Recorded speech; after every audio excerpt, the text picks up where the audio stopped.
Pues, ¿qué tal? Muy buenos días a todas, todes y todos.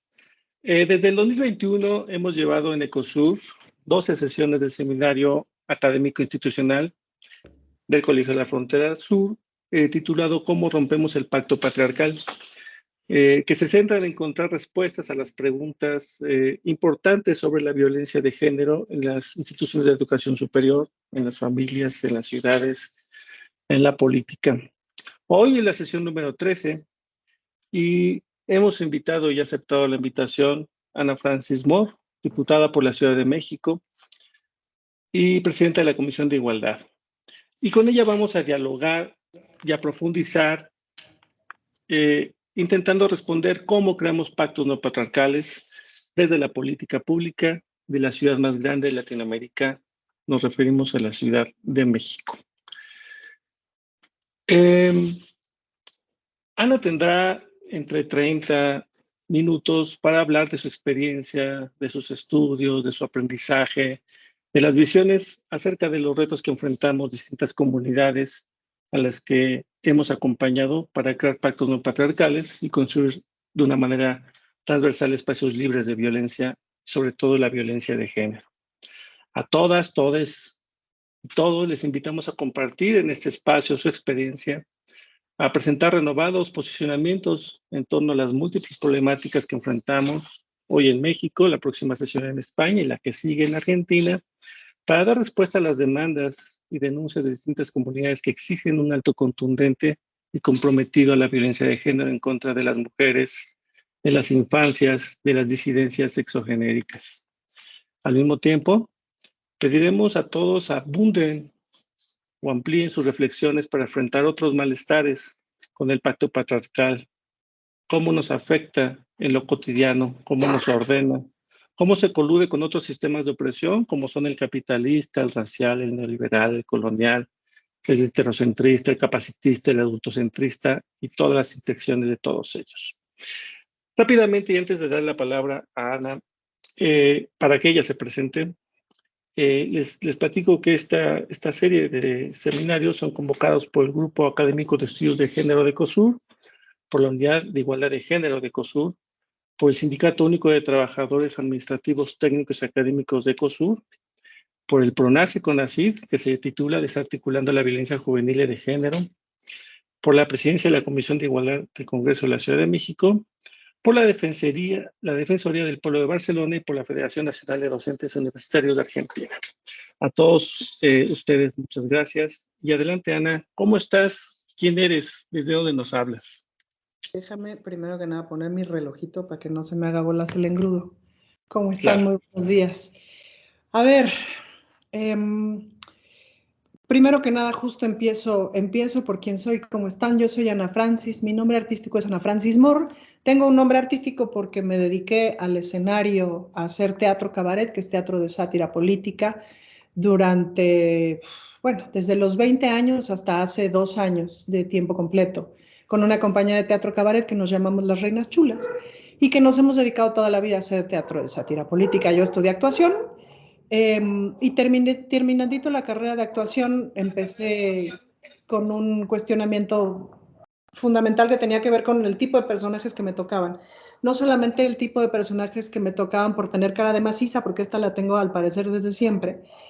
Y en ese sentido, pues el personaje de dama joven, que eran los que me tocaban por edad, pues nunca me tocaron, porque justo tenía yo esta cara y tenía yo esta energía y esta voz fuerte y eso.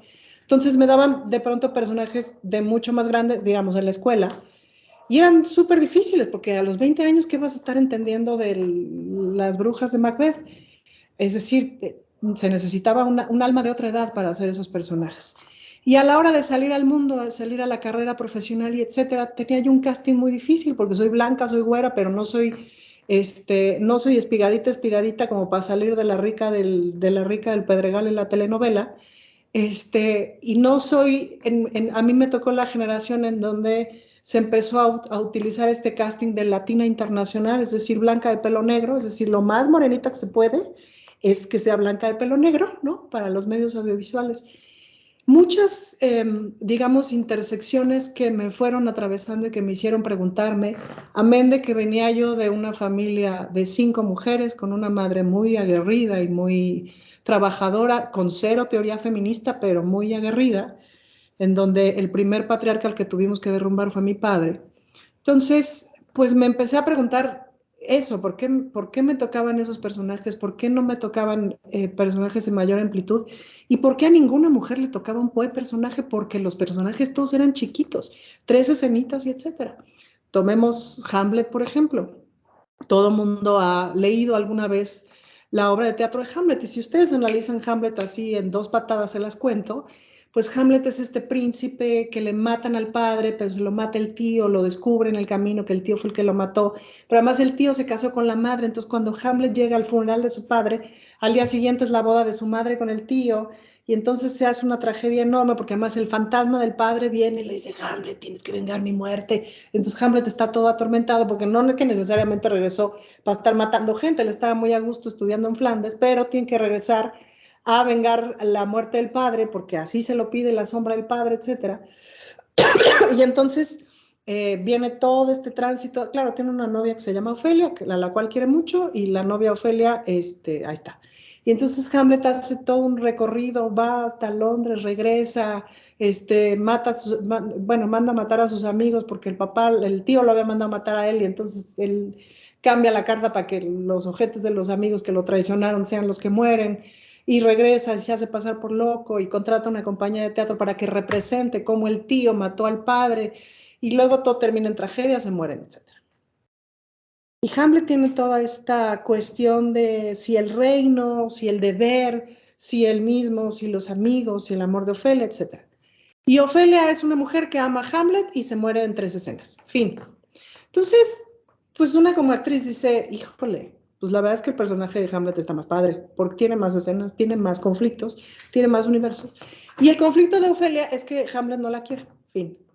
Entonces, digamos que a partir de ahí empezó a construirse en mí no solamente un descontento natural, sino pues una serie de preguntas de las historias que contamos, de las historias que se cuentan en el teatro, en el cine, en la televisión. Ese fue, digamos, mi campo de acción para empezar a preguntarme cosas. Por circunstancias, por las buenas circunstancias del destino, me junto con otras 3 payasas que se llaman Las Reinas Chulas, formamos esta compañía de teatro cabaret y básicamente empezamos a construir nuestras historias. Miramos lo que hace Jesús Rodríguez, miramos lo que hace Tito Vasconcelos, miramos que se puede vivir de eso, que se puede hacer sátira política y que a la gente le gusta ir a ver sátira política, y que a la gente no solamente disfruta de ir una vez, sino va varias veces a ver el mismo show, y hay todo un universo de eso, y además nos gusta porque podemos hablar entonces de lo que pasa en el mundo y podemos hablar de lo que nos inquieta, etcétera. Y entonces nos vamos haciendo en el camino como compañía, y justo vamos encontrando una narrativa en la que vamos hablando de la política y vamos hablando de género. En el camino también nos vamos educando, vamos tomando cualquier cantidad de diplomados, cursos, estudios de género, talleres, etcétera. También en ese camino nos vamos descubriendo lesbianas, y entonces también empezamos a tomar talleres, cursos de liderazgo, de derechos humanos, bla, bla, bla. Nos va acompañando justo con nuestra carrera de teatro, y nos vamos haciendo buenas en eso. Y nos vamos haciendo buenas también en un espacio, o sea, nos empezamos como a asociar con las organizaciones de la sociedad civil, con amigas y eso que empezamos a conocer, que trabajan en una ONG, en la otra y tal. Y entonces empiezan a decir, oigan, ¿y por qué no vienen a tal encuentro, a tal taller que vamos a tener, y se hacen un sketch como el que presentaron en tal show? Y entonces empezamos a diseñar sketches, historias, espectáculos en función de las causas y en función de los temas que las propias ONGs aliadas nos van solicitando y con quienes vamos colaborando. Entonces fue una sinergia muy hermosa, porque al mismo tiempo, digamos que llegamos al movimiento feminista a hablar de los temas del movimiento feminista, pero también a hacer crítica del propio movimiento. Hemos hecho un montón de sketches en donde nos pitorreamos de la solemnidad del feminismo, en donde nos pitorreamos del asunto de pronto como muy cuadrado, como muy heroico y así. Entonces fue, digamos, como un asunto muy divertido, muy natural, y ahí nos fuimos hermanando y nos fuimos haciendo buenas justamente en la narrativa sin sexismo. Y empezamos a ver también y empezamos a analizar y empezamos a trabajar y a vivir de eso, de analizar las narrativas y decir, espérate, aquí lo que estás proponiendo no tiene perspectiva de género, o etcétera, etcétera. Les pongo un ejemplo muy sencillo que yo le doy a mis alumnos cuando doy cursos de dramaturgia. Si tú estás pensando en una escena en donde esté tal personaje femenino planteándose un conflicto con la hija, lo que sea, ¿no? ¿Qué pasa si ese personaje femenino, en vez de estar en la cocina limpiando los frijoles, qué pasa si ella trabaja en un taller mecánico? Pues, ¿no? ¿Qué pasa si ella está justo limpiando unos pistones e igual le está mentando la madre a la hija y le está diciendo sobre el conflicto? Pero el solo colocarla a ella en un oficio no convencional, me explico, ya hace que, etcétera. ¿Qué pasa si planteas un personaje súper fuerte, masculino, un señor como muy valentote, muy toscote, no sé qué, y luego lo ves en la siguiente escena en su casa viendo la tele y tejiendo? Punto, pues, ¿no? ¿Qué pasa si empezamos justamente a romper esos cánones? Y eso es súper divertido, porque entonces, claro, la imaginación, ¡pum!, se te detona hacia otros lugares. Y así fue que empezamos a hacer crítica también de medios, crítica de comerciales, crítica de narrativas, y a distanciarnos radicalmente con los medios masivos. Nunca pudimos trabajar ni en Televisa ni en TV Azteca. Por ahí hubo un par de acercamientos de vénganse a escribir, de vengan a plantear sketches, de vengan a plantear humor, etcétera. Pero no había manera, es decir, lo que nos pedían era pongan a la chichona a decir soy tonta, soy güera, soy pendeja, y pues nos hubiera generado el suicidio. Entonces preferimos nunca hacer eso. Siempre lo que planteamos pues era así de no, está demasiado político, no, es demasiado feminista, no, es demasiado, ¿no? Entonces, pues de alguna manera fuimos renunciando a la posibilidad de estar en los medios masivos, en un México en el que no se iba a poder estar en los medios masivos haciendo sátira política de a de veras, ¿no? Y pues ya a estar en nuestro teatro, en el Teatro Bar El Vicio, dedicándonos más bien a eso. Pero justo nos fuimos especializando mucho. Hay una regla que es muy bonita del teatro, que es que una cosa es lo que los personajes dicen y otra cosa es lo que estás viendo que hacen con su cuerpo, con sus gestos y etcétera. Por eso cuando eres público te das cuenta perfecto cuando un personaje le está mintiendo al otro. Porque si bien la palabra está diciendo unas cosas, es probable que el cuerpo esté accionando de manera distinta. Son una serie de códigos que cuando diriges una escena, pues los tienes que plantear muy claramente. Es probable que el personaje esté diciendo algo, algún tipo de texto, etcétera, pero si ves cómo se acomoda la ropa, cómo se baja la camiseta, etcétera, te puedes dar cuenta de que siente vergüenza de su panza, te puedes dar cuenta de que camina de una determinada... ¿Me explico? Las personas en realidad hablamos con todo, no solamente con las palabras, sino con todo lo que hace nuestro cuerpo. Y con eso contamos historias. Y eso es una cosa fantástica del teatro. Y ese es un ojo que se me desarrolló pues de todo el tiempo. Entonces tengo, digamos, la capacidad y la habilidad de leer la historia completa. No solamente lo que el personaje me está diciendo, sino lo que el cuerpo dice, lo que dicen sus gestos, etcétera, la mirada y tal. Y a partir de ahí, pues empecé a hacer mucho análisis de narrativa sin sexismo en todos los ámbitos de la vida. Empezando este sexenio en el 2018, una gran alegría, etcétera. También es cierto que un gran escepticismo. Llevábamos demasiados años de desencanto, fueron años muy difíciles, del 2012, del 2006 al 2018 fueron años bien difíciles para la sátira política. Digamos que del 2000 a 2006 empezamos a girar mucho a nivel nacional, del 2006 al 2012 se acabaron las giras a nivel nacional y nos llegaron así chismes de tal instituto de cultura te quiere invitar, pero el gobernador lo prohibió, etcétera, como ese tipo de cosas de censura. La Ciudad de México se convirtió en esta isla única en donde podíamos accionar. Dábamos un montón de talleres de cabaret por todo el país y de pronto florecían ciertas compañías, ciertos grupos y que de inmediato se morían porque la censura de los estados estaba perra. Entonces, años bien difíciles, pero de alguna manera la Ciudad de México se conservó como isla. Y por otro lado, a nivel internacional nos empezó a ir muy bien por los circuitos de cultura y por los circuitos de derechos humanos. Entonces, de pronto íbamos a un festival de teatro, un festival de artes o íbamos a una conferencia de derechos humanos. Y así viajamos por todo el mundo y eso también nos dio otro tipo de ojo y otro tipo de experiencia. Y también conectamos con otros grupos artísticos del mundo que nos asumimos como artivistas, es decir, casi todos los grupos en general, la circunstancia, o digamos la primera camiseta que se pusieron fue la de el activismo y en el camino se fueron haciendo artistas. Para nosotros el camino fue al revés, lo cual nos permitió tener un rigor artístico mucho mayor, digamos, y entonces la técnica que utilizamos siempre fue como bastante buena. Y eso hizo que llamara la atención nuestro trabajo. Entonces, eso, me convierto como en experta en esto, en mirar la narrativa de lo que está ocurriendo. 2018 empieza este sexenio con todo el ruido mediático, una comunidad teatral y artística muy enojada con la 4T desde el principio, muy peleando cosas que no necesariamente entendíamos bien, había muchas diferencias. Viene la pandemia, ¿no? Con todo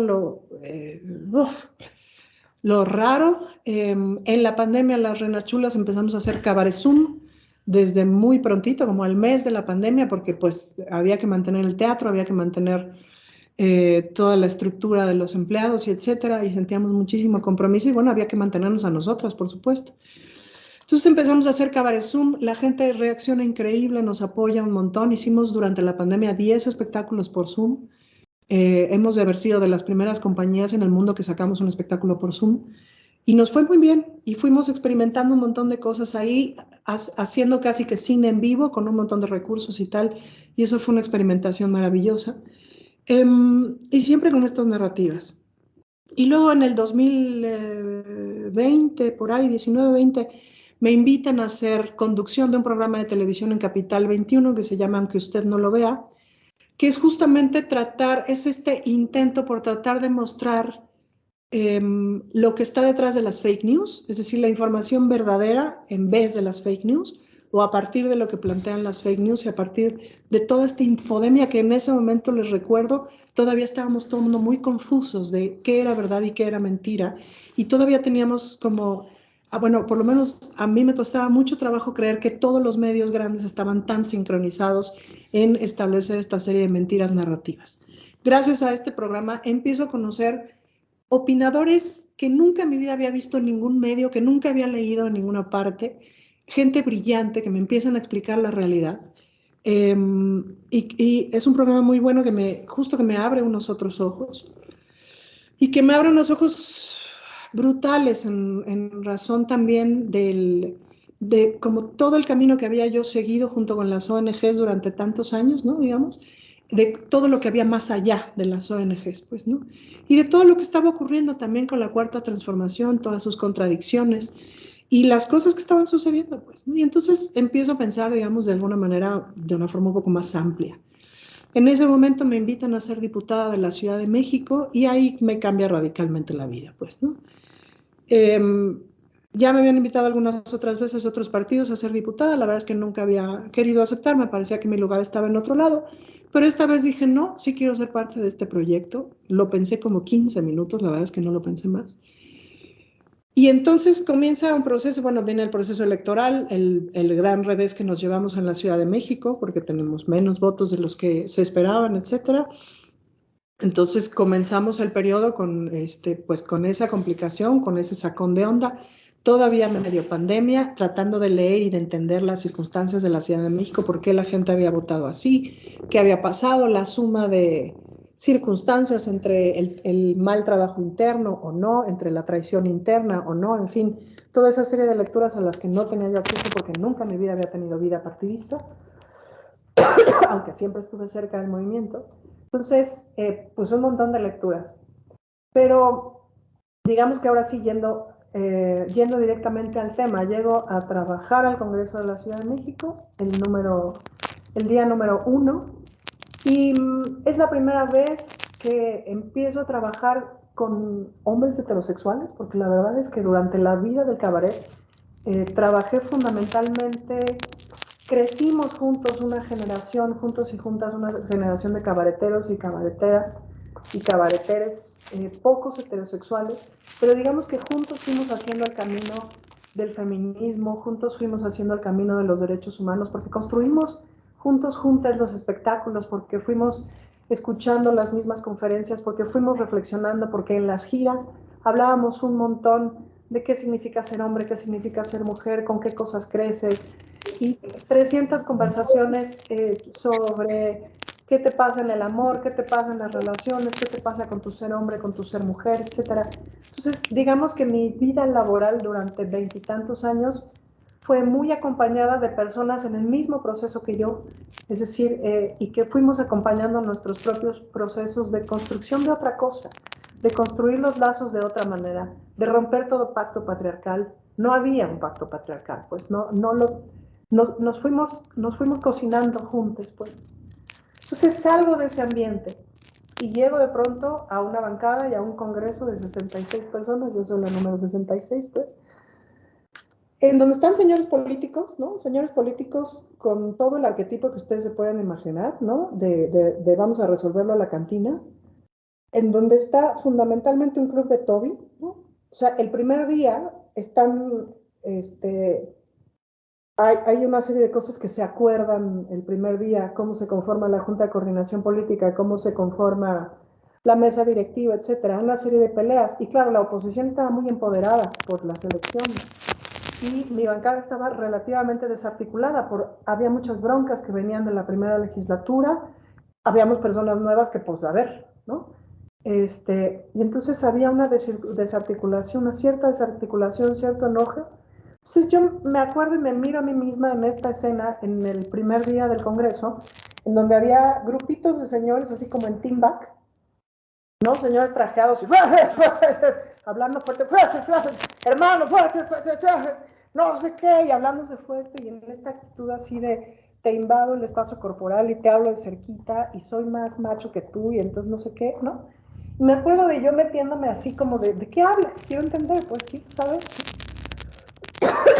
Afortunadamente en ese camino, ese primer día fue fantástico, fue un día largo.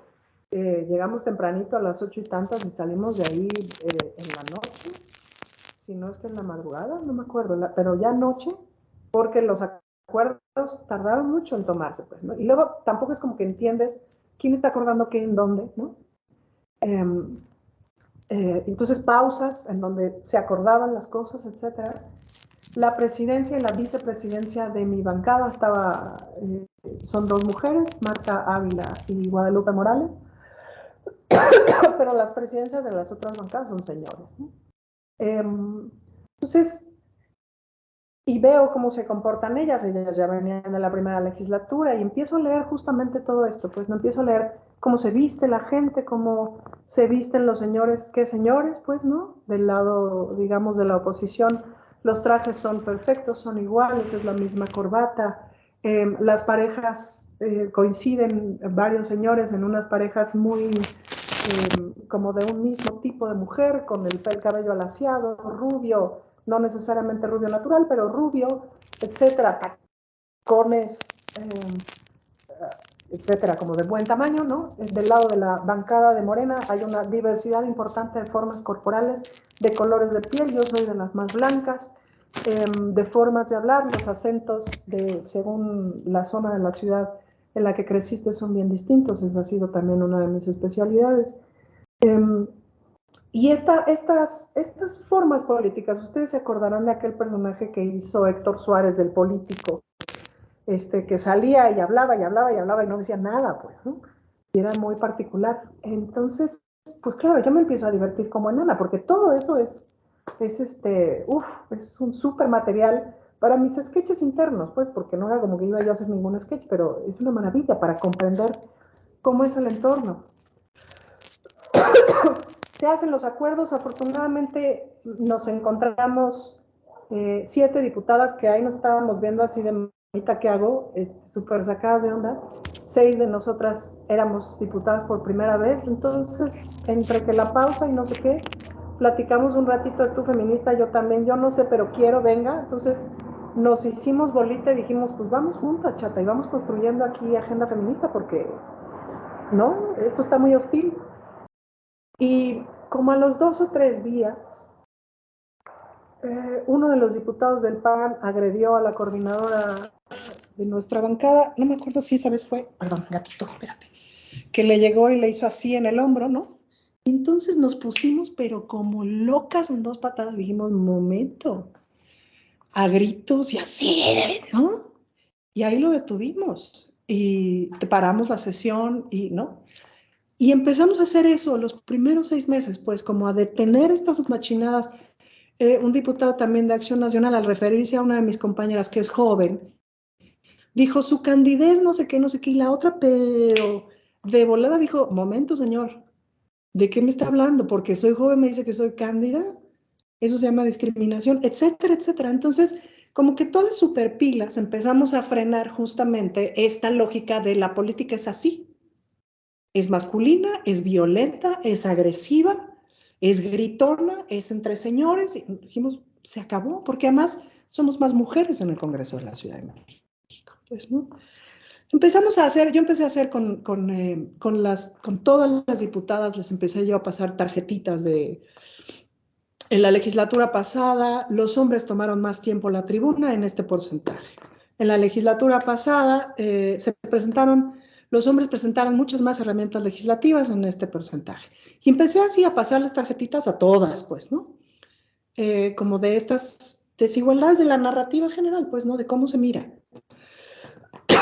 Y empezamos a construir algunitas alianzas, no muchas, no se ha podido tanto. Y sí, nos hicimos una bancada rete feminista, pues con varias voces bien, pues sí, bien puestas ahí, pues, ¿no? Y justamente hablar más que del contenido de las cosas, de la forma.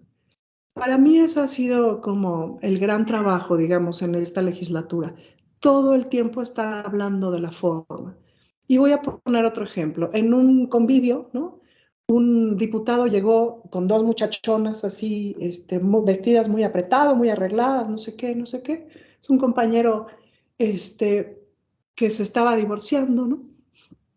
Y entonces, con que llegó con 2 muchachonas, así puso su cara de machuchón y luego se fue, ¿no?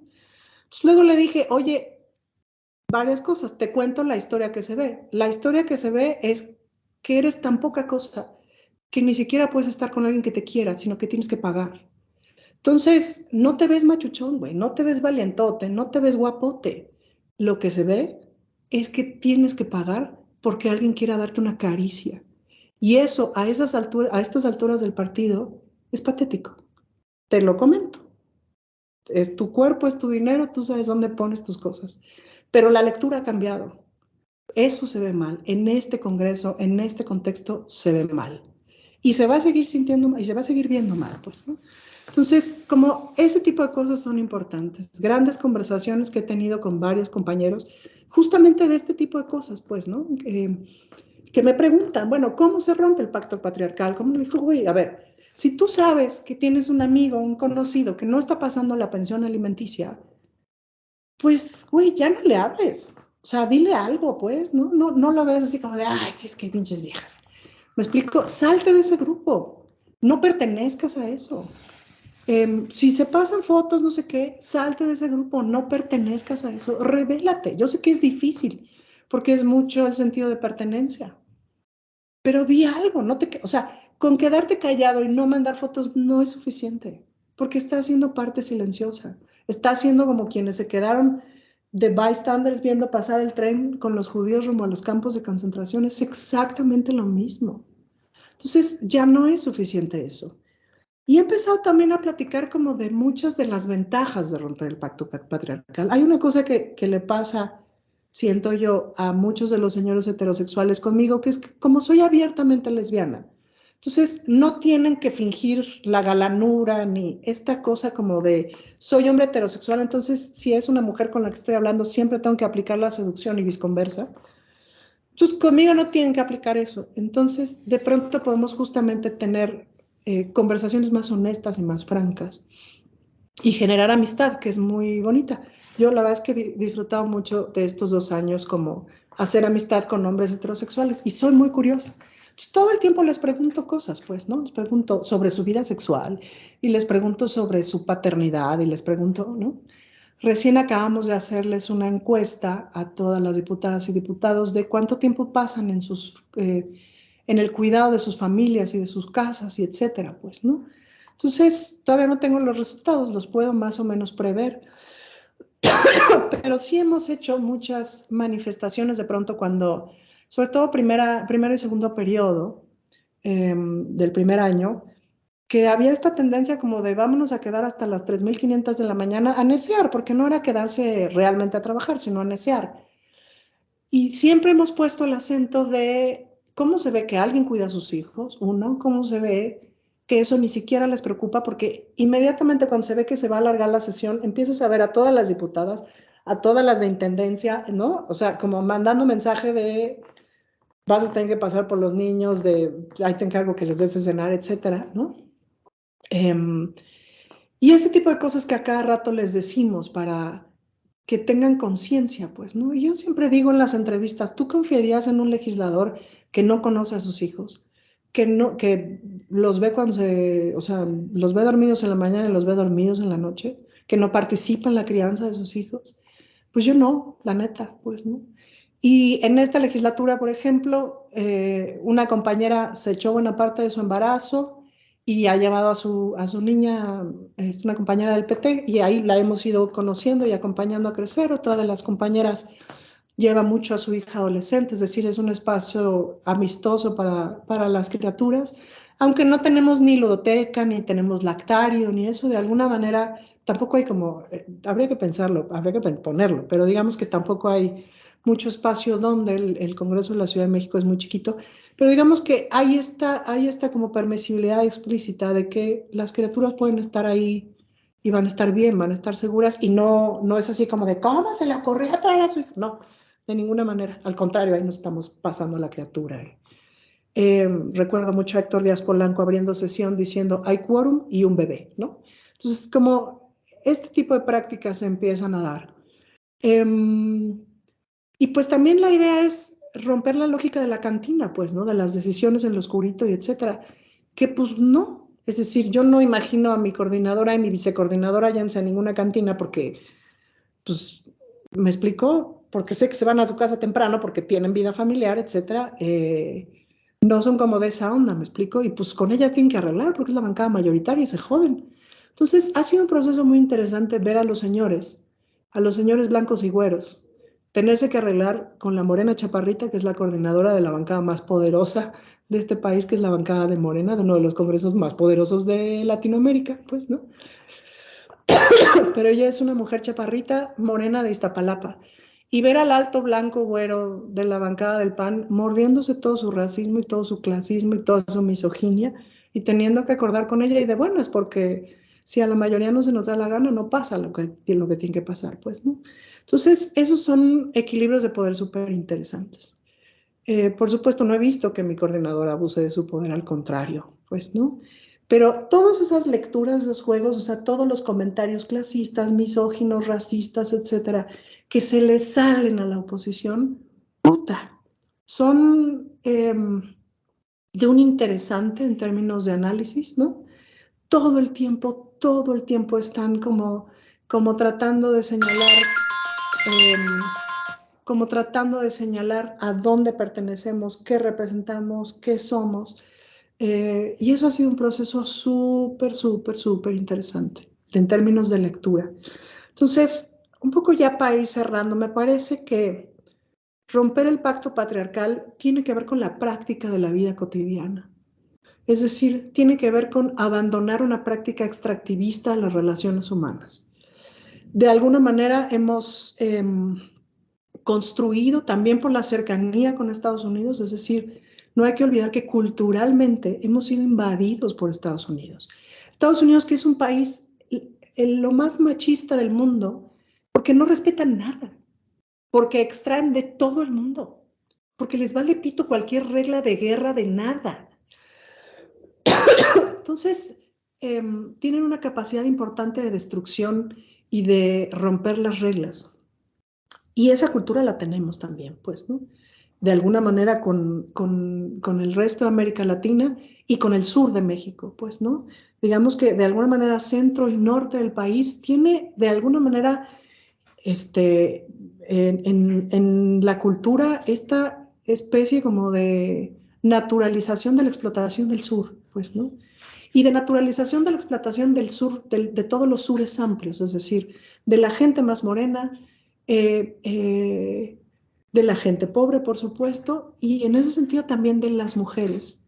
Entonces, a la hora que analizamos, por ejemplo, la violencia familiar, que es el gran tema de las violencias hacia las mujeres, de las cosas que podemos observar es que no hemos logrado romper esta idea de que ciertas personas son objetos, de que ciertas personas le pertenecen en general al Señor, pues no, a cualquiera que sea este Señor, que son básicamente mujeres, niñas y niños. Y entonces no hemos logrado romper esta idea extractivista de las relaciones, en donde alguien es dueño y alguien es cosa, pues, ¿no? Y claro, pues a la hora de que esta cosa se te sale del huacal, ¿no? Vienen las violencias y las violencias y las violencias y en grado máximo el feminicidio, el infanticidio. Pero tiene que ver con una forma extractivista de mirar las relaciones. El problema de democratizar las relaciones es que la democracia es bien difícil. Es decir, la democracia significa, entre estas personas que estamos aquí reunidas, decir quién vota por esto. Y si la gente no está votando por lo que tú quieres, te tienes que callar el hocico y tragarte tu opinión y asumir que la mayoría tiene la razón. Y eso es muy doloroso. Porque ¿cómo van a tener la razón si están pensando una pendejada, están votando una pendejada? Yo estoy correcta. Yo lo que estoy diciendo es lo correcto, pero wrong. Es como el poliamor, pues no, yo siempre pongo ese ejemplo. En el poliamor, tú tienes que decir la verdad y le tienes que decir a la persona, la verdad es que lo que quiero contigo es verte los jueves. Y nada más, no te quiero ver ni de viernes a miércoles, la neta. Y entonces la otra persona te puede decir que no. Pero entonces se rompe la lógica del discurso amoroso en donde le dices, mira, tú, yo, no sé qué, empecemos por los jueves y seguramente veremos que en el futuro, que es pura mentira para que me digas que sí. La política también se tiende así, pues, ¿no? Es pura mentira para que me digas que sí. Porque lo importante es que me digas que sí. Entonces, en la democracia, en la democratización de las relaciones, te tengo que decir la verdad y me puedes mandar a la chingada. Y eso es muy doloroso. Pero pues de eso va, pues cómo se rompe el pacto patriarcal, pues también aceptando que te pueden decir que puedes ser excluido de tus clubes de amigos, que puedes pasar por ser el maricón, el mandilón, el loquito, el aburrido, el de hueva con tus comentarios, no sé qué, el que no pertenece, el traidor. Pues sí, es claro que se paga un precio. Claro, yo pienso que las ventajas son muchísimas. Vivir como hombre debe ser la cosa más pesada y densa del mundo, teniendo que cargar esas toneladas de violencia obligatorias de parte de la cultura. Pero me parece que una de las formas más inmediatas de entender cómo se rompe el pacto patriarcal, es tratar de llevar la democracia a la práctica cotidiana. La democracia fundamentalmente significa decir la verdad. Esto es rojo y esto es verde. ¿Qué escoges? Y asumir la respuesta, no te pertenece la respuesta. No puedes hacer nada porque la respuesta sea distinta. Entonces, en ese sentido, digamos que ha sido mi trabajo y mi observación en la historia que nos están contando los señores. La historia que nos están contando los señores del patriarcado, con sus caras abotargadas por el alcohol, porque no hay manera de que conecten con su corazón si no es por medio del alcohol, acompañados de escorts, porque no hay manera que nadie les quiera si no es que pagan un dinero, con estos cuerpos súper abandonados, ¿no? Súper desconectados de la sexualidad, súper desconectados, ojo, de la sexualidad que significa el placer sexual, no que alguien te masturbe y tengas un orgasmo, etcétera. Y son vidas miserables, pues, ¿no? Lo que se ve también a los que son más grandes, como están absolutamente desconectados de sus hijos, de sus nietos, etcétera, porque nadie los quiere. Y al fin y al cabo, si algo nos enseñó la pandemia es que la calidad de la vida depende de la calidad de las relaciones, pues, ¿no? Estar encerrados con gente que no nos quiere debe ser una cosa muy brutal. Entonces, pues por ahí, digamos, mis primeras anotaciones. El pacto patriarcal es una vida sin amor y eso es muy cruel. Wow, Ana, pues muchas gracias por esta primera charla contigo. que yo tengo un montón de preguntas e invitamos a las personas que estén conectadas a escribir sus preguntas. Con gusto las leemos y en una de esas hasta abren su micrófono para platicar con Ana de cara a cara y de voz a voz. Oye, Ana, nos has platicado cosas bien tremendas y cosas que se repiten en las familias, en las universidades, en los salones de clase, en la curul, en los hospitales. Este dominio de ciertos tipos de hombres, ¿no? Gallardos, ¿no? Y ellos mismos reproducen. Es que el directivo, la directiva tiene que ser gallarda, valiente, arrojada, nada de tierna, sensible. Entonces es la reproducción de una forma de ser, ¿no? Una forma de ser académico, productivo, incansable, ¿no? Desvelado. No importa que duermas 2 horas, llega a tus indicadores. Y este sistema ya no aguanta más, ¿no? Tú has mencionado que el patriarcado va sobre las mujeres, las infancias, pero también contra los hombres, ¿no? Los hombres que no tienen eh, estos referentes, ¿no? De la heteronormatividad, ¿no? Si tú no eres un hombre, también te violento, te mato, te humillo, no te doy espacios para poder destacar y vivir, ni siquiera destacar, vivir. Te quiero preguntar, en la política mexicana, tú que estás, he leído por ahí que estás en el grupo que está creando el programa para el próximo sexenio de un grupo político, de un movimiento, que llegue o no llegue, pues, esperemos, así como la democracia, que elijan las mayorías. ¿Qué complicación hay para ti el poder ver el futuro, el proponer nuevas formas de relaciones en lo nacional, en lo estatal, en las cámaras? ¿Hacia dónde va a ser el llamado que va a ser este movimiento político para una transformación de esto que llamamos un patriarcado rancio, doloroso, violento, que trae muerte en lo cotidiano a los municipios y a los poblados? Pues creo que el llamado sigue siendo, y ahí sí permítome ir a cómo se comporta el presidente. Porque justo este presidente, desde mi perspectiva, creo que no fue muy afortunado que se peleara discursivamente con el feminismo, pues, ¿no? Pero en la práctica transitamos de un presidente alcohólico, machín, ¿no? Así de ahorita les voy a partir su madre a todos con mi guerra con el narco, y me pongo la casaca, y me pongo no sé qué, y me pongo para querer mostrar que soy bien acá, a un presidente que compró a una esposa, que además lo vimos así, y vimos cuánto pagó, y que además seguro de nuestros impuestos, y vimos como una compañía televisora generadora de narrativas vendió a la esposa y vendió toda la historia. Y luego pasamos a este hombre suave, que en sus formas es francamente suave. Se rompió toda esta lógica de las edecanes acompañando al presidente. Quienes le acompañan son señoras vestidas de cualquier forma, que rompieron justamente con esta forma. El tipo no tiene puesto su valor en las muchachonas que lo acompañan o las muchachonas que le gritan papuchón. Se casó con la más lista de la cuadra, misma que dijo, primera dama, sáquense para la goma, yo tengo mis cosas y tengo mis cosas que hacer, ¿no? Nos cuenta a cada rato de cómo platica con ella en la noche. Justo le preguntó qué es eso del pacto patriarcal y le dice, y todo el tiempo nos está contando, me explicó Beatriz que esto, lo otro y aquello. Pues no, quiero ver qué presidente en el mundo dice en voz alta, mi esposa me dijo qué, o le pedí ayuda a mi esposa para tal cosa.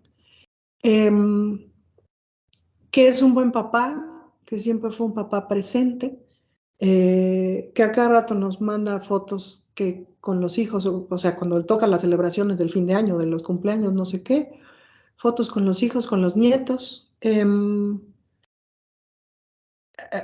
Si tú te fijas de pronto, en un evento al que me tocó asistir, que iba del 8 de marzo justamente, el presidente evidentemente era el último orador, y entonces tiene una serie de personas que justamente le ayudan, que sea a pasarle los papeles, que sí esto, que sí lo otro. Y quien le pasó los papeles era una chava que estaba así, con el pelo despeinado, una colita de caballo como la que traigo yo, y traía un vestido y traía unos tenis.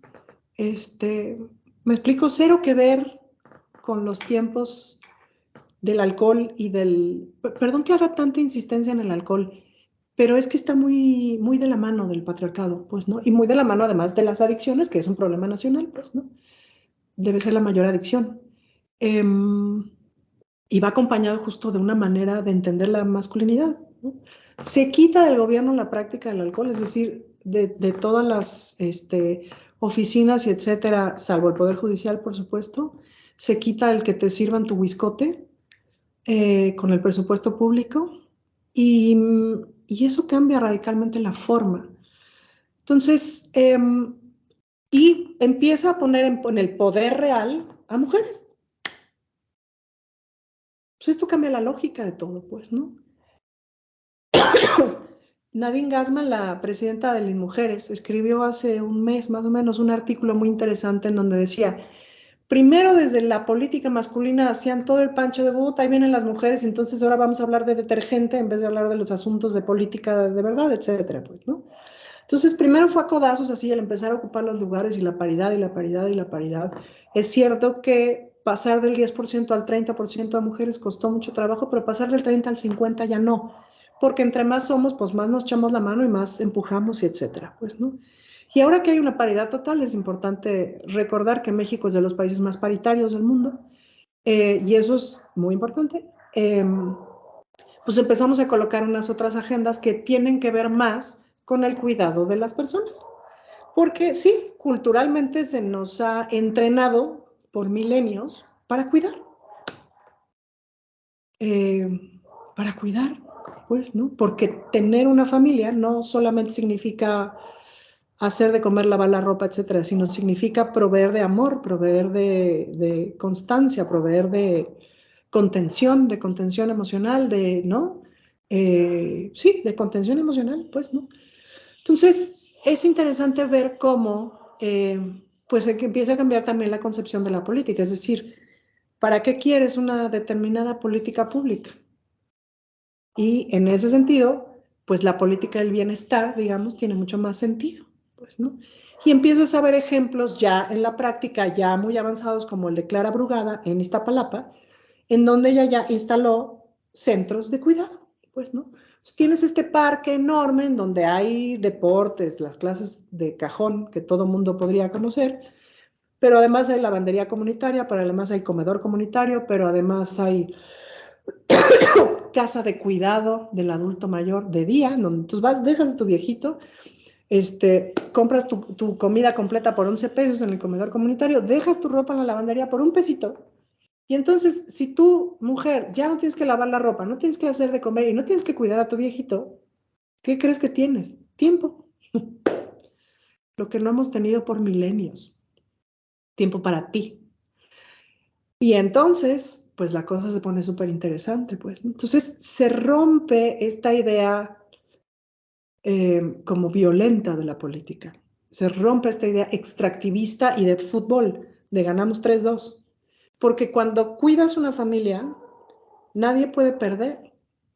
Si tienes un hijo infecto que se dedica a joder a todos los demás, pues no lo vas a sacar de la casa. ¿Quién sabe qué vas a hacer? Tienes que, ¿no?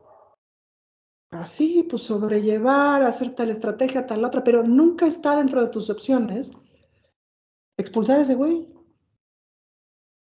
Y todo el mundo nos pasa en la vida que tenemos hijos, hijas, que tienen temporadas infectas, insoportables. Todos hemos sido el hijo insoportable e infecto en nuestras familias. Y digamos, en términos generales, en términos de la decencia, no te sacan de tu familia por eso, pues, ¿no? O no te deberían de sacar, pues, ¿no? Entonces, me parece que la política tiene que ser entendida así, es decir, generar un país en donde no expulsemos ni a Lili Telles. Cuesta trabajo, claro. Donde detengamos el mal que pueda hacer, sí, pero donde concibamos que también es parte. Entonces, pues eso tiene sus retos, ¿no? Gracias, Ana. En lo que se animan a escribir alguna pregunta quienes estén conectados, la siguiente, ¿cómo explicamos, Ana Francis, a los compañeros que esto de, es que hasta luego se te pone la piel chinita, es que la ideología de género llegó y quiere transformar todo? Y en efecto lo quiere transformar, pero ¿cómo explicarles que no es una ideología? O sea, que no es no es un coco wash en donde los hombres van a ser zombies y las mujeres van a ser amazonas. ¿Cómo explicarles? Y eso lo platicamos con Karina Batiani en la sesión pasada, toda la teoría de los cuidados, ¿no? O sea, los cuidados han sido el origen para ella de la desigualdad de género, ¿no? Es la forma en que las mujeres desde niñas se quedan atrapadas en su casa, ¿no? Sí, ¿eh? ¿Cómo explicarle a estos hombres que hoy ostentan poder en las direcciones, en las coordinaciones, en las diputaciones, en las presidencias municipales, que el género no es el anticristo, es una forma distinta de construir nuevas relaciones en donde la libertad, en donde la belleza, en donde la justicia pueda florecer? Bueno, creo que la primera parte de la explicación es quitar a la mitad de ahí y que esos lugares los ocupen mujeres. Pues no, eso es una parte. Dos, me parece que el gran reto para los hombres es participar de la vida cotidiana, participar de la vida íntima y desarrollar sus habilidades de intimidad, porque las tienen muy abandonadas, son bastante bestias. Si tú te fijas, cuando un señor se divorcia, se va a casa de su mamá. Es la cosa más extraña del mundo. Cuando una señora se divorcia, no se va a casa de su mamá. Los señores se van a casa de su mamá porque son incapaces de cuidarse, de proveerse de alimento, de casita, de amorcito, ¿me explico? Y eso es muy, o sea, llama la atención. Pues me parece que vale la pena que empecemos a pensar eh, en cómo educamos a nuestros hijos y cómo acompañamos a los compañeros y cómo acompañamos a nuestros amigos y cómo acompañamos a nuestros políticos justamente a mirar eso, a mirar que es buena idea que desarrollen sus habilidades para la intimidad, que desarrollen sus habilidades para el cuidado, para el buen trato, y que desarrollen sus habilidades para que la gente los quiera. Porque sí saben, cuando están comprando, sí saben que están comprando y sí se siente pinche. Y sí lo saben, pues, ¿no? Eso es una. Dos, pues decirles, pues así son las revoluciones. El feminismo es una revolución pacífica hasta más no poder. Es una revolución de amor. E insisto, y es importante también distinguir con el embrismo, que creo que ahí he estado pensando mucho justo a partir de la sesión del día de hoy, y además porque tuve chance de descansar el fin de semana, antes me la pasé viendo series bien a gusto. Y entonces he estado pensando mucho en esta narrativa que se ha generado de la mujer empoderada, pues, ¿no? No necesariamente la mujer empoderada es una mujer feminista, pues, ¿no? La mujer empoderada puede ser aquella que aprendió a extraer, que aprendió una forma de relacionarse a partir del extractivismo. Porque, insisto, el patriarcado no es exclusivo de los hombres. El patriarcado es un sistema de opresiones. El patriarcado neoliberal, capitalista, etcétera, es un sistema de opresiones que jode al 95% de la población, hombres y mujeres. Nada más que en esta escalera de las formas de joder, digamos, una de las formas de ser hombre es, ya sé que me joden, pero yo jodo a las demás, pues, ¿no? Entonces, es interesante, por ejemplo, cuando ves a grupos de hombres accionar en esta cosa que hago todo el tiempo de pronto estoy comiendo sola en un restaurante y tal, y veo a grupos de 4 o 5 hombres, y les pido que lo observen a los hombres, por favor, en sus próximas salidas, en su convivencia con los hombres, con hombres. Siempre hay un macho alfa que somete, pues, y todos agachan la cabeza poquito, pues, porque no quieren dejar de pertenecer. Entonces, lo que estamos sosteniendo es eso. Ahora, yo me pregunto, ¿qué no nos podemos relacionar sin que haya alguien alfa? Yo pienso que sí. Y esas relaciones, pues, son mucho más ricas, porque entonces la gente está ahí no por miedo, sino porque te quiere. O sea, para mí, digamos, como el mayor punto de marketing del feminismo o el mayor punto de marketing de romper el pacto patriarcal es atrévanse a vivir una vida en la que alguien los quiere por lo que son, no porque las someten, no porque les dan dinero, no porque tienen esta idea de que dependen de ustedes, sino porque interdependemos, porque las personas interdependemos para sobrevivir, porque eso es ser humano. Dependemos para ir creciendo de que alguien nos cuide, nos enseñe a caminar, nos alimente, nos apapache, nos quiera, no sé qué, no sé qué. Y luego dependemos de nuestras relaciones cuando somos personas adultas, pues para sentirnos bien. Es miserable llegar a tu casa y que no te ladre ni un perro. Miserable. Y quien diga que no me está mintiendo, pues no. Cada quien toma sus elecciones de vida y etcétera, pero hasta quien es muy solitario tiene sus personas con las que establece sus relaciones. Entonces, tiene que ver con eso, es decir, con atreverse a vivir la exótica aventura de que la gente no te tenga miedo y que te quiera. Gracias, Ana. Otra pregunta, Ana. Oye, Ana, vas a tener una presidenta muy posiblemente en el próximo sexenio. ¿Qué complicación hay en que una presidenta llegue a un país tan machín en transformación, pero tan machín aún? ¿Qué complicación va a tener? ¿Qué complicación tienen las mujeres que gobiernan presidencias municipales en Chiapas? Son diputadas, son directoras de centros públicos, son directoras de primarias, son profesoras. Se le van a ir a la yugular y en ese sentido, ¿qué necesitamos hacer como sociedad para eh, atender, a querer acompañar a una próxima presidenta en México? ¿Qué va a cambiar en México una vez que llegue una mujer a la presidencia? Bueno, yo creo que hay muchas cosas que han ido cambiando, pues, ¿no? Si al principio del sexenio el presidente hubiera puesto a Luisa María Alcalde, secretaria de Gobernación, se le hubieran no echado encima, sino lo que le sigue. Las cosas se fueron construyendo. Si al principio del sexenio te hubieran dicho la candidata siguiente de Morena va a ser una mujer, hubieras dicho, o sea, se le hubieran puesto como changos. Hubiera sido impensable una candidata mujer por parte de la oposición, impensable, pues, ¿no? Pero las cosas se fueron construyendo. Por eso digo que el presidente en su práctica es bastante más feminista de lo que le hemos aceptado y de lo que le hemos reconocido. El presidente ha ido planteando las formas, ha ido planteando los espacios, los ha ido colocando, pues, ¿no?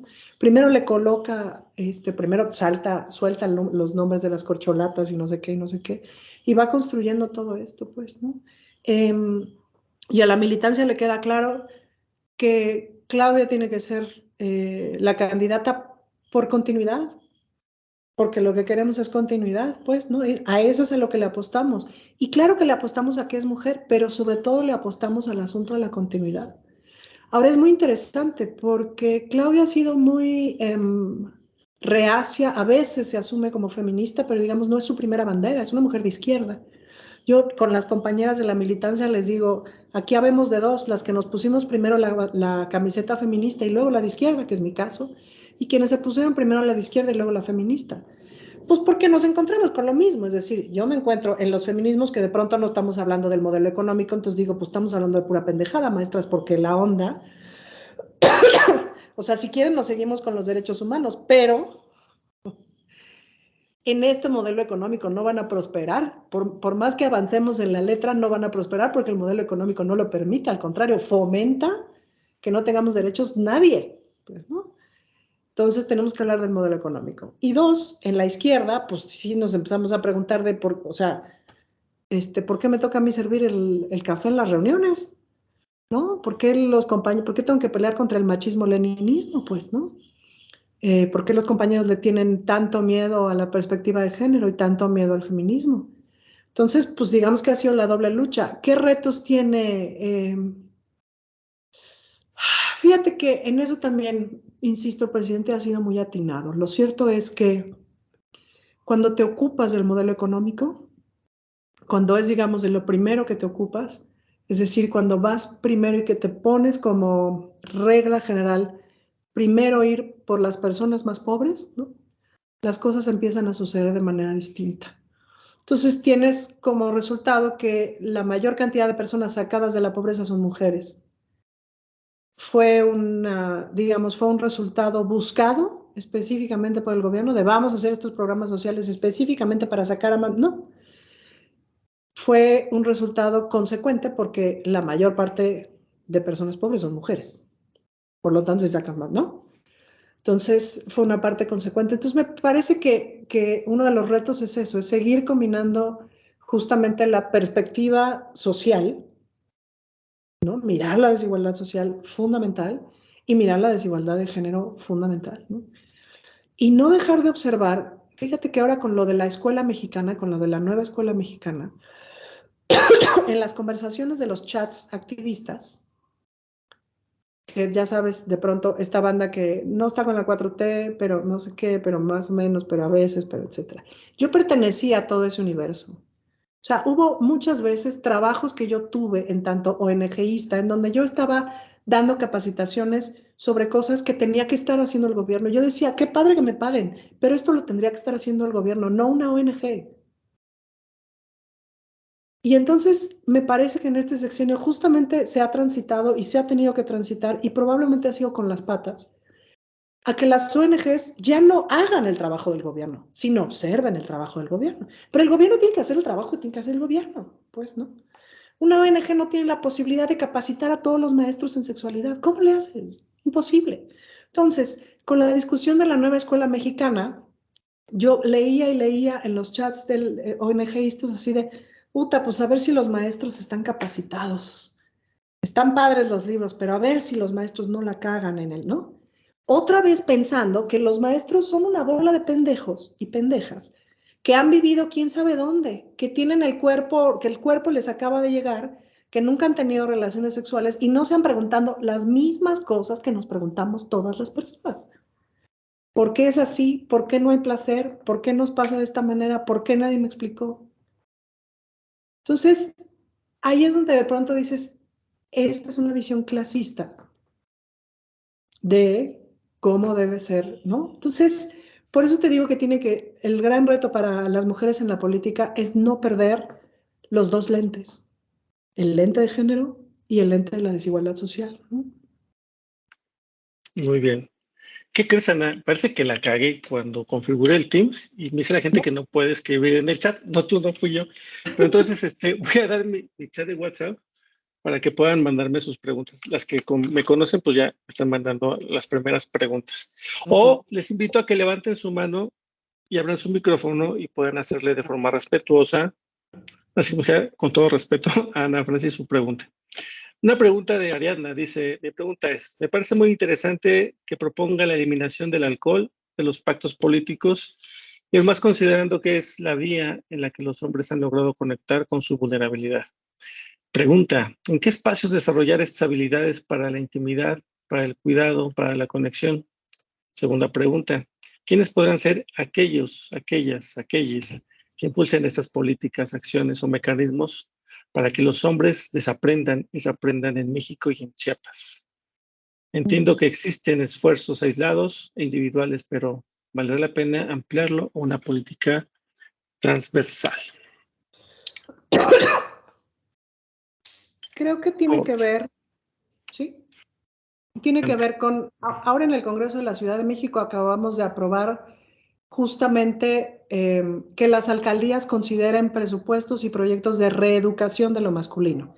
Lo cierto es que cuando tú eres una mujer que estás en una determinada situación de violencia, de opresión, que te das cuenta, etcétera, y quieres salir de ahí, hay un mundo de mujeres que te dicen, hermana, acá yo te pesco.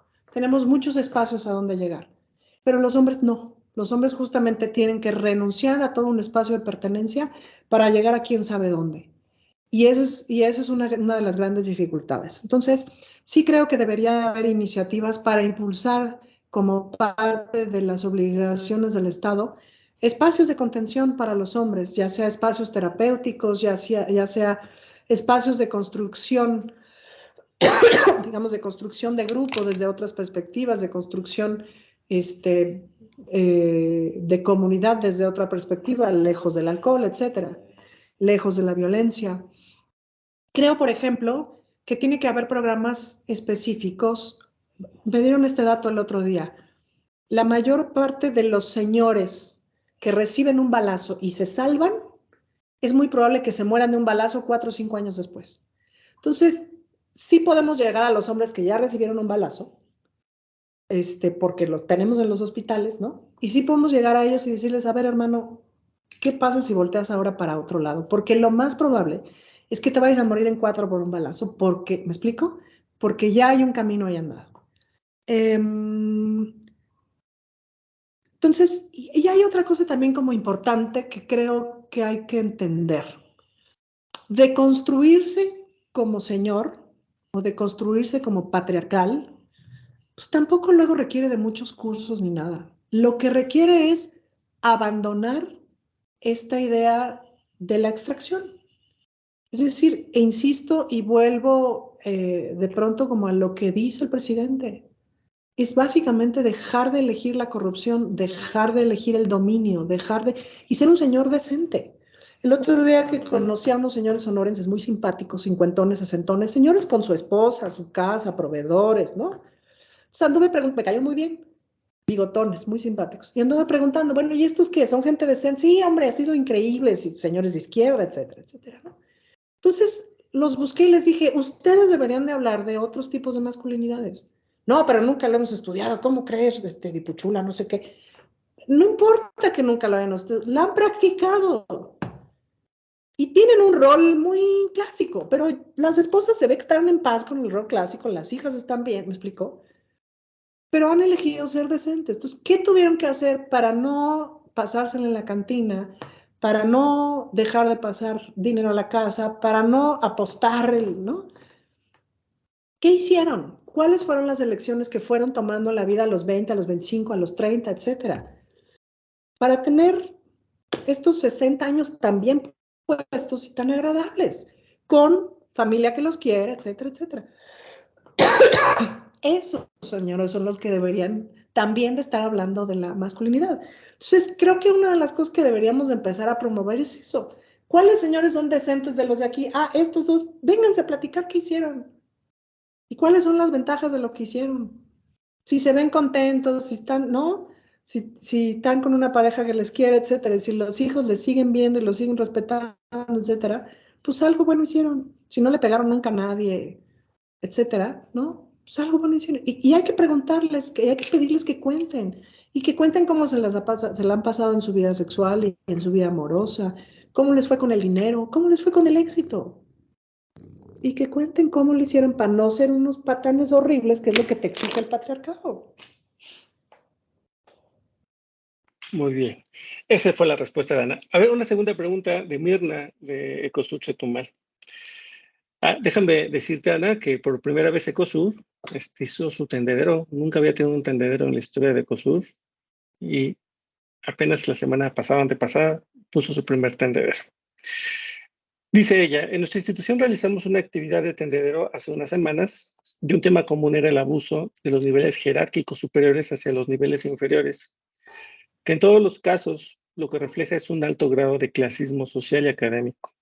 Esto se puede observar en muchos casos de abuso y maltrato hacia el personal de limpieza, especialmente si son mujeres. Ana pregunta, ¿qué herramientas o medidas pueden tomar dentro y fuera de la institución las personas violentadas? Comentan las señoras que incluso les niegan el saludo a estos hombres, pues cuando saludan las ven raro porque es alguien de limpieza quien las saluda. Una segunda pregunta. ¿Cómo se puede realmente romper el pacto patriarcal de una institución en la cual, a pesar de que el Comité de Ética reconoce que a una mujer se le discriminó por edad y nivel jerárquico, pero no reconoce discriminación por género, porque los denunciados no dijeron nada sobre su condición de género? Además, indica que la víctima puede solicitar apoyo psicológico a una de las autoridades responsables de la discriminación.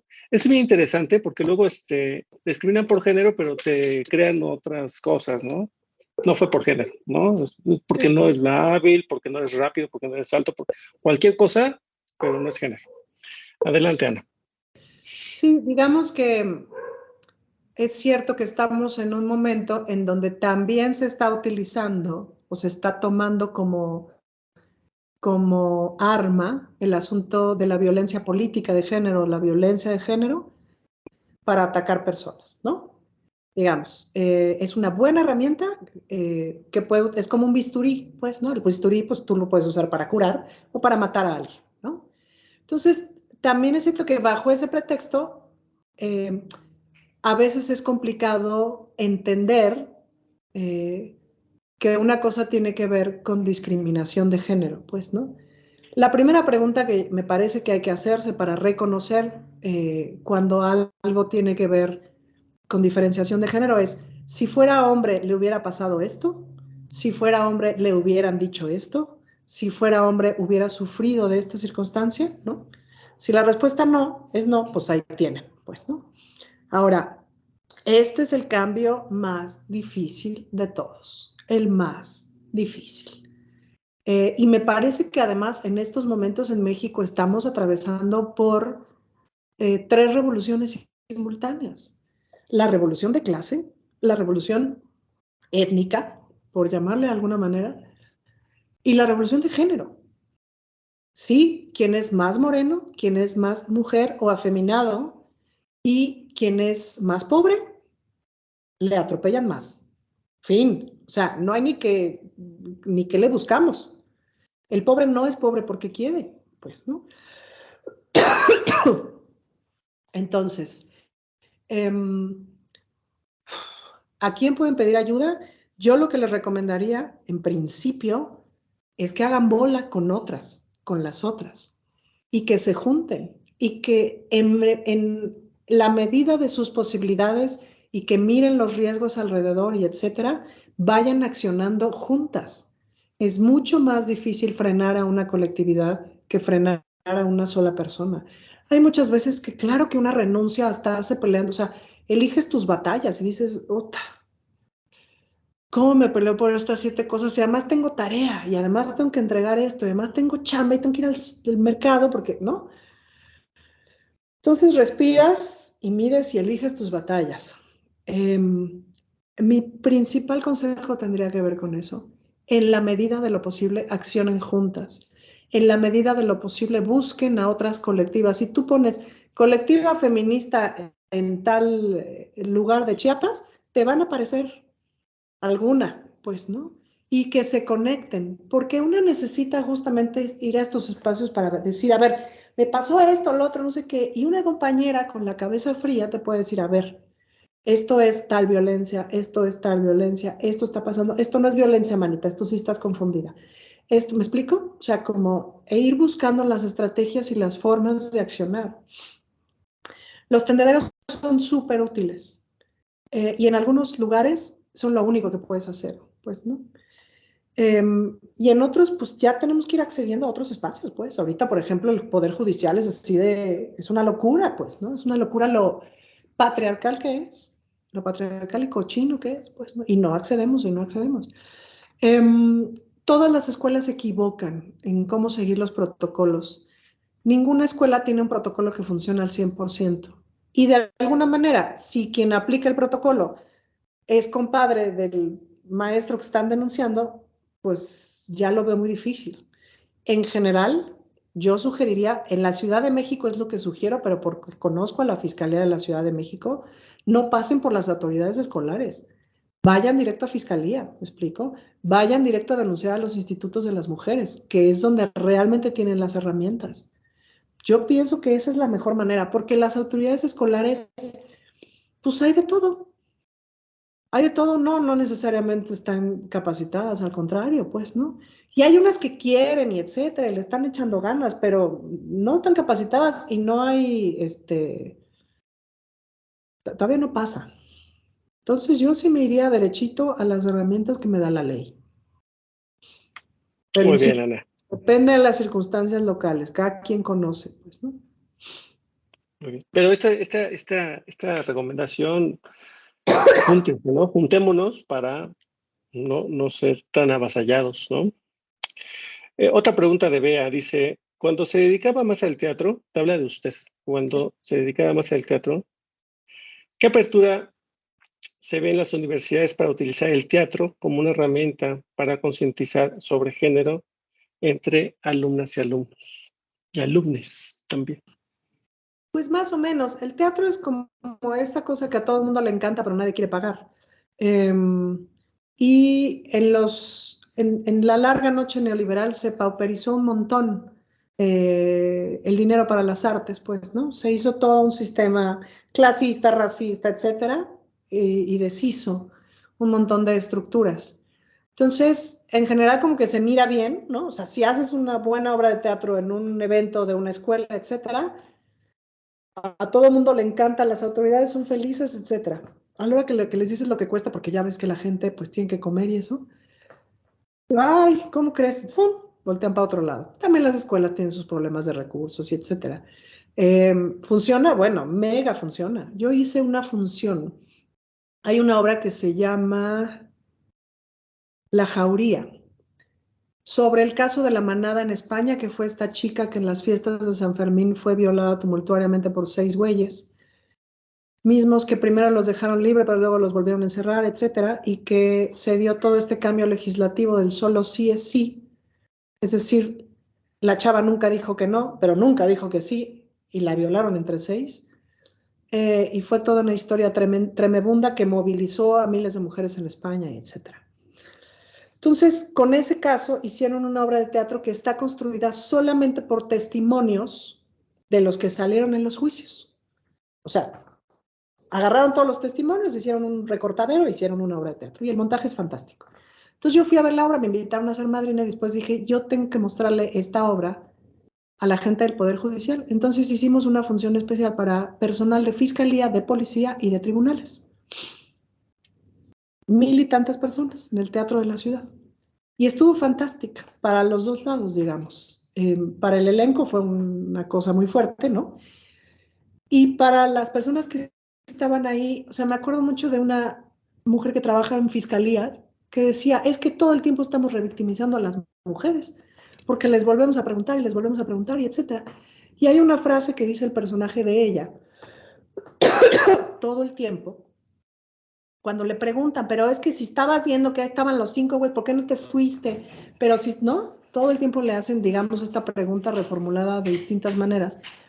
Y esta chavita, que era una chavita de 20 años, todo el tiempo dice, es que yo no sabía que algo así iba a pasar.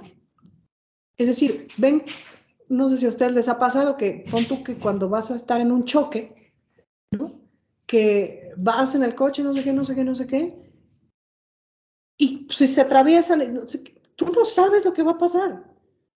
Entonces, es un poco lo mismo cuando ejercen violencia sobre ti, es decir, no sabes lo que va a pasar, no sabes para dónde, no sabes lo que va a pasar. Y sin embargo, la justicia está construida como si tú supieras que a la vuelta de la esquina te van a violar, como si tú supieras que el novio que te dio una cachetada, lo que sigue es que te mate. ¿Cómo vas a saber eso? Pues, ¿no? Claro, por eso ahora hacemos tantas cosas como para decirles a las mujeres, si pasa esto, lo otro, aquello, verlo aquí, en este violentómetro, significa que va a... Pero lo ves, no sé si a ustedes les ha pasado, pues, que han visto el violentómetro y dicen, ay, güey, y yo que Chihuahua es un naranjita, qué susto, ¿no? Es decir, no es evidente, no es evidente. Por cómo está construida la forma en que entendemos el amor y etcétera, no es evidente. Entonces, era muy interesante ver justo las reacciones de la gente de fiscalía, de las policías, etcétera. Entonces, claro, en 2 horitas de obra de teatro se avanzó mucho más que en 6 meses de capacitación de lo que quieran, porque lo que estás viendo es a la víctima y eres empático con ella. Gracias, Ana. Oye, otra pregunta, Ana. Yo doy talleres de masculinidad y sí, en efecto, son espacios en donde los hombres reflexionan. Pero hay lugares donde me invitan y dices, caramba, estos talleres palidecen ante la violencia que están experimentando los jóvenes en las secundarias, ¿no? O sea, ¿cómo le entras a la masculinidad a chavos que ya venden drogas, tienen amenazada a medio profesorado, ¿no? O estamos dando un taller con gente de la ONU en donde estamos hablando sobre la trata y desaparición de mujeres. O sea, son temas que están rebasados al Estado. ¿Por dónde le tenemos que trabajar, Ana, para que este grave problema pues del crimen organizado, súper organizado, tan organizado que está organizado hasta a nivel global? O sea, el que cierren una alcaldía en Chiapas no es los malos que llegan a un territorio para apoderarse de él, es todo un esfuerzo global, neoliberal, de apropiación de tierras y de territorios. ¿cuál es la fuerza del feminismo para poder combatir este tipo de males que ponen en jaque a gobiernos en todo el mundo? Pues creo que tiene que ser una doble estrategia, una triple estrategia. Es decir, por un lado, pues sí, sin duda, tratar de seguir limpiando todo lo que tiene que ver con el Poder Judicial, pues, ¿no? Para que se detenga a la gente que genera violencia en cualquiera de sus formas. Eh, y por otro lado, empezar a colocar la diversión en otros lugares, pues empezar a colocar la diversión y la pertenencia en otro tipo de valores. Yo sé que luego hablar de la palabra valores es complicado porque tiene muchas connotaciones, pero sí, pues yo pensaría en empezar a promocionar el valor del amor, en empezar a promocionar el valor de la amistad, porque en realidad ¿a qué vinimos a la vida? ¿A qué vinimos al mundo? A generar esas cosas. O sea, siempre dices, voy a tener mi coche, o sea, digamos, en una cosa muy esquemática de película gringa, voy a tener mi coche último modelo convertible, voy a tener un montón de billetotes y voy a tener, qué sé yo, pues para tener a unas nenorras aquí 15, ¿no? Porque lo que quiero es que me quieran. Pero las 15 nenorras no te quieren, les estás pagando, pues, ¿no? Entonces no soluciona, digamos, ¿no? Eh, me parece que hay muchas cosas rotas, es decir, muchas cosas rotas en el sentido de cómo estamos cuidando. Me parece que hay que llegar antes, pues, ¿no? Hay que llegar a los niños, a las niñas, para que elijan otra cosa, para que vayan eligiendo otra cosa. Y también, pues, tendrían que tener de dónde elegir. Si no tienes de dónde elegir, pues, ¿qué haces? Pues, ¿no? Entonces, me parece que desde la 4T se han planteado pues una serie de programas y de cosas para que la chaviza tenga otros espacios de elección. Luego es muy interesante ver eh, cómo se conforma o cómo se va eligiendo una masculinidad no tóxica. Luego yo me pongo mucho a ver a quien elige ser sastre, quien elige ser jardinero, quien elige ser, ¿no? ¿Sabes? Como unos oficios que no implican que no implican el uso de la fuerza física, digamos, ¿no? Sino que son más hacia lo cuidadoso, hacia lo delicado, y etcétera. Y me pongo a preguntarle a las personas cómo fue, ¿no? ¿Cómo fue que fueron eligiendo justamente esos otros caminos? Yo pienso que la mayor parte de la gente no necesariamente quiere meterse en problemas. Al contrario, pues, sientes miedo, ¿no? De que te vayan a dar un balazo, que te van a poner una madriza de... Entonces, creo que hay que ir desnaturalizando esta idea de que los hombres se educan a golpes, de que para forjar a un hombre hay que enseñarle que el mundo es duro y entonces desde tu casa, desde chiquito, forjarlo a punta de fregadazos, ¿no? Les voy a poner un ejemplo. La primera vez que fui a... yo estoy casada con una mujer que ya tenía una hija de 4 años y un niño de 8 años. Y llegué a sus vidas más o menos a esa edad y empezamos a convivir y tal. La primera vez que fuimos de vacaciones al mar, o la segunda vez que fuimos de vacaciones al mar, la niña ya tenía 5 o 6 y el niño tenía 9, 10, ¿no? Y entonces fuimos a una playa que nunca habían ido y entonces ahí están los dos paraditos para meterse al mar, ¿no? Y entonces él tenía mucho miedo, pues, ¿no? Y ella ya estaba así de ya me voy para adentro. Y entonces mi primer impulso fue decirle a él, órale, sea hombrecito, llámanos, ¿no? Y después dije, no, espérate, Ana Francis, ¿qué estás haciendo, güey? Entonces yo le dije a él, mira, tú tranquilo, todo el mundo tenemos miedo, así que ni te digan que no tienes que tener miedo, olvídalo. Es como si te dijeran que no tienes que tener pie. La gente tiene miedo y tenemos miedo. Entonces tú, con calma. Entonces la niña se quitó su chalequito salvavidas y se lo dio a él, ¿no? Y entonces entraron juntos al mar.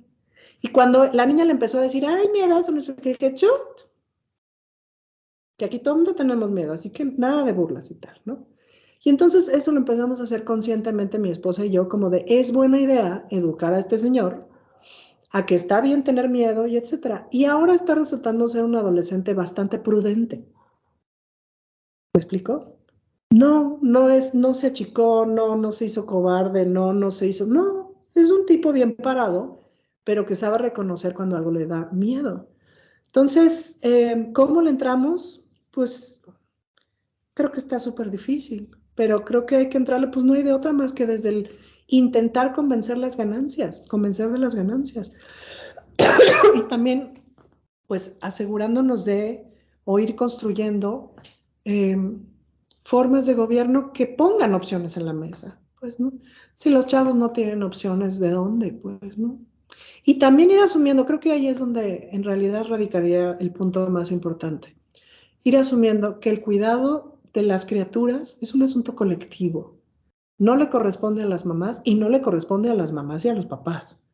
Nos corresponde a toda la comunidad. Y eso me parece que en buena parte del país se hace, pues, ¿no? Y que hay que aprender a esa, recordar y aprender, pues, ¿no?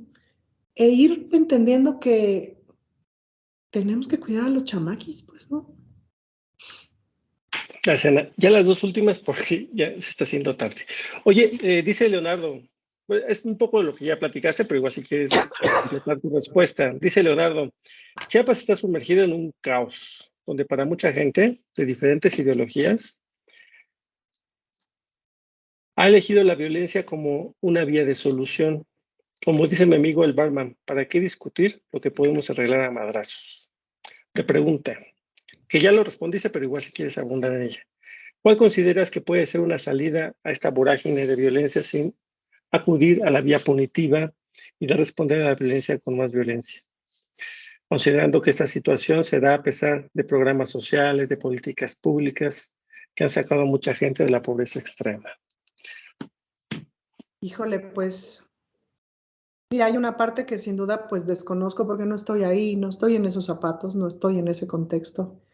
Yo lo que te diría es con lo que puedan, desde donde puedan, siempre tratar de elegir la opción menos violenta y darnos cuenta, sobre todo darnos cuenta, que hemos estado en guerra un montón de años. Siento que en Chiapas ahorita la están sintiendo súper fuerte. Yo creo que en la Ciudad de México la última vez que la sentimos así fue como del 2015 al 2018, que la cosa se puso súper violenta, pues, ¿no? Y que eso genera cambios en tus relaciones cotidianas y cambios en tu manera de ver el mundo. Entonces no estás buscando quién te la hizo, sino quién te la paga, pues, ¿no? Eso claro que nos afecta en lo cotidiano. Entonces, pues tratar de romper eso desde lo cotidiano, pues, ¿no? Como de, a la hora de los madrazos, elige irte al baño, elige irte a otro lado, elige irte de ahí, pues, ¿no? Porque eso ya vimos, lo hemos visto por todos lados, que no genera nada más que muchísimo daño hacia ti, pues, ¿no? Y entender otra cosa que es importante de la venganza, fíjate, que es que la venganza genera mucho placer momentáneo. Es como las papas fritas, a ver, te las ponen enfrente, pues te las tragas, ¿me explico? Porque son bien ricas, pero te hacen un montón de daño. Y eso pasa un poquito con la venganza. Cerebralmente genera un montón de placer muy parecido al placer sexual, muy parecido a las endorfinas, etcétera. Entonces, pues hay que justamente tratar de elegir irse para otro lado, pues, ¿no? De elegir, de nunca elegir la violencia. Es bien difícil cuando todo el entorno es así, ¿no? Pues. Mi última pregunta, Ana, ya para que tú puedas cerrar. Oye, Ana, mañana van a elegir un nuevo director en Ecosur. CONACYT va a designar un nuevo director, hombre, va a ser. ¿Qué trabajo? Es un joven, no tan viejo, ¿no? De las ciencias sociales, parece ser. Que él ya tiene una unidad de igualdad de género, ¿no? Que tiene que implementar, tiene que poner en funcionamiento. ¿Cuáles son los retos que un director de un centro público de investigación debe tener? Ya, su plan de trabajo no viene, es la primera vez que un plan de trabajo no viene, tendremos más SNIs, tendremos más publicaciones, tendremos más. No, por primera vez intentará como construir un nuevo estilo de trabajo, ¿no? Va a convocar al diálogo, a la gobernabilidad, a la asamblea, etcétera, a la gobernanza. En ello, yo creo que nos jugamos los próximos 20, 30 años de salud mental, ¿no? De los centros públicos, ¿no? De no ser personas académicas súper frustradas, súper cansadas, súper enfermas, súper productivas, súper exitosas. ¿Cómo puede ayudarle el género a entender los cambios que debe tener la institución hacia adentro, pero también en su proyección hacia afuera? O sea, como centro, como universidad, como centro público de investigación, que solucione los problemas de la gente, que le ayude a la gente a vivir en paz, a vivir en justicia, a vivir en belleza, a vivir en salud, etcétera.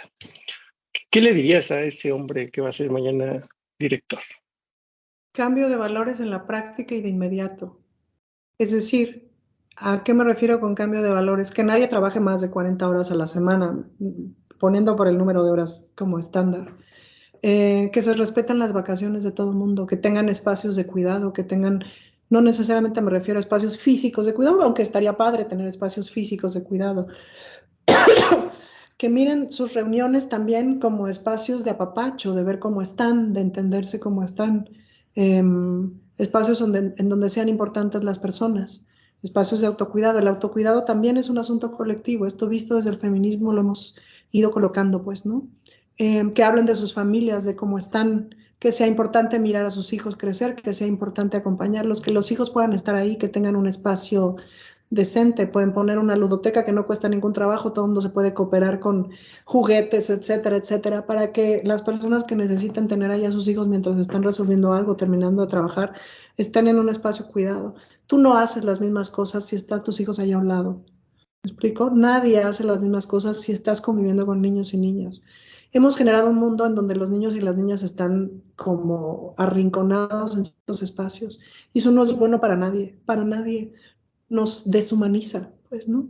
Nos hace olvidarnos que a lo que realmente venimos a este mundo es a procurarnos el cuidado y procurarnos la vida los unos a los otros y que nos necesitamos, pues, ¿no? Que de la misma manera como enseñamos a alguien a que crezca y se valga por sí mismo, nos van a tener que ayudar en el momento en que nos toque abandonar la vida, pues, ¿no?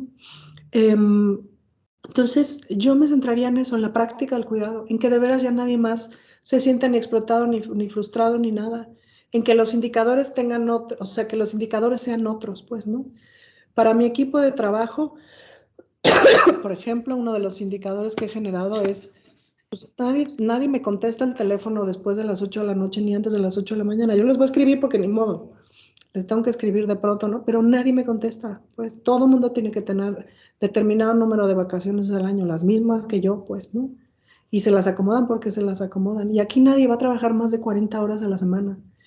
Luego eso no lo respeto para mí, pero sí lo respeto para mi equipo, pues, ¿no? Y eso tiene que ser fundamental, pues, ¿no? Fundamental. Nadie trabaja más horas y la gente va a estar más contenta y más en paz. Si trabajas 70 horas a la semana, si tienes una presión económica del carajo y una presión del éxito no hay manera de que tomes la opción pacífica de nada, pues, ¿no? No hay manera. Entonces, pues por ahí, es decir, que las asambleas también tengan este espacio de ¿cómo estás, mano? ¿Por qué no en las asambleas podemos decir, güey, me estoy divorciando, me está cargando la fregada? O no, le encontré a mi hijo una botella de Tonayán en la bolsa, no sé qué hacer. ¡Ah, ayúdeme a alguien! ¿Por qué eso no forma parte de la cotidianidad laboral? ¿Por qué no podemos hablar de esas cosas? Pues, ¿no? Entonces, y eso, espacios de convivencia, váyanse a comer, váyanse a, ¿no? Sin alcohol, váyanse a convivir, pues, ¿no? Etcétera. Pues Ana, fue una hora y media muy rica, muy amena. Espero que te la hayas pasado bien. Muy bien, Gracias muchas por haberte conectado a pesar de tu garganta. Una miel, te iba a hacer un tequila, pero no, mejor una miel con limón. Y te agradecemos mucho tu presencia, tu cariño. Tienes un montón de fans de este lado del país. Y gracias. no sé si quieres cerrar con algo. Pues creo que quiero cerrar como nada más con esta idea de que no se nos olvide que las personas en realidad somos precarias. O sea, si nos avientan solitos a la mitad de la selva chapaneca, no sobrevivimos. Solitos encueraditos a la mitad de la selva, no sobrevivimos ni media hora. Bueno, a lo mejor ustedes sí porque están más cerca de la selva. Una chilanga seguro no sobrevive. Nos necesitamos. Y buena parte, o sea, así como los animales se defienden con lo que traen, se defienden del entorno y etcétera, y transitan en el entorno con sus colmillos, con sus garras, con su pelo, con su piel, etcétera, nosotros hemos tenido que inventar ropa, zapatos, etcétera, y cultura. Y esta cultura que hemos inventado hasta ahora nos está matando, pues, ¿no? El 90% de las personas que nos matan a las mujeres son nuestras personas cercanas, son señores cercanos, hermanos, tíos, primos, no sé qué, ¿no? Esposos. Pero el 90% de los asesinatos de hombres son hechos por otros hombres, es decir, los hombres están matando también a los hombres. Entonces, vale la pena cuestionarse cómo estamos entendiendo la masculinidad en el entendido que lo construimos colectivamente, que hombres y mujeres estamos construyendo esa masculinidad tóxica y que tenemos que empezar a construir de otra manera, pues, ¿no? Porque nos necesitamos entre las personas para sobrevivir, para vivir y para tener una existencia plena y feliz. Muchas gracias. Pues te queremos mucho, Ana Francis. Un gusto haberte conocido así y esperemos que algún día te podamos conocer de otras formas en el teatro o en alguna otra expresión cultural o alguna marcha por la diversidad y la dignidad. Gracias, Ana. Muy amable. Y a todos ustedes les invitamos a revisitar este video en YouTube, en el canal del Colegio de la Frontera Sur. Y la próxima sesión es el martes 26 con David Bondía García, defensor del pueblo de derechos humanos de Barcelona. Les esperamos. Un abrazo, Ana Francis. Gracias por todo. Hasta pronto, Muchas todas, todos y todes. Bye.